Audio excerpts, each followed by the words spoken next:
Garden rich Paharpur বহুতল বিপর্যয়ের ঘটনায় উদ্বিগ্ন মুখ্যমন্ত্রী।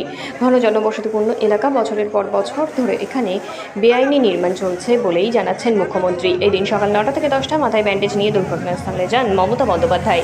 গাড়ি থেকে নেমে হেঁটে ঘুরে দেখেন গোটা এলাকা। দোষীদের বিরুদ্ধে কড়া পদক্ষেপের নির্দেশ দেন মুখ্যমন্ত্রী। তারপর আহতদের দেখতে হাসপাতালেও যান। সব রকমভাবে পাশে থাকার বার্তা দেন। বেআইনি যে কাজের জন্য এই ঘটনা ঘটেছে, অ্যাকশন নেওয়ার জন্য এই কথাগুলো আমি বলে দিলাম। আমি একটু এখান থেকে হসপিটালে যাব, কারণ পরিজনরা হসপিটালে আছে, তাদের সাথে একটু দেখা করবো। এই জায়গাটা এমনিতেই কনজেস্টেড, আপনাদের অনুরোধ করবে একটা সাইডে থাকুন, পুলিশ যেখানে বলবে, কিন্তু ইন্টেরিয়ারে ঢোকার চেষ্টা করবেন না, কারণ ইন্টেরিয়ারে বাড়িগুলো এত কনজেস্টেড। তবুও তো আমি শেষ পর্যন্ত যেতে পেরেছিলাম। কাজে আবার একটা কিছু ঘটনা ঘটুক, এটা আমরা চাই, আপনাদের কোঅপারেশন চাইছি। অনেক অনেক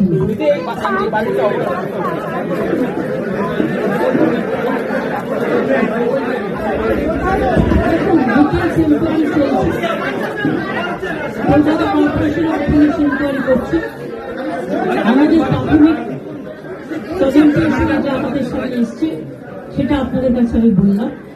বাদ বাকি তদন্ত করে প্রশাসন অ্যাকশন নেবে।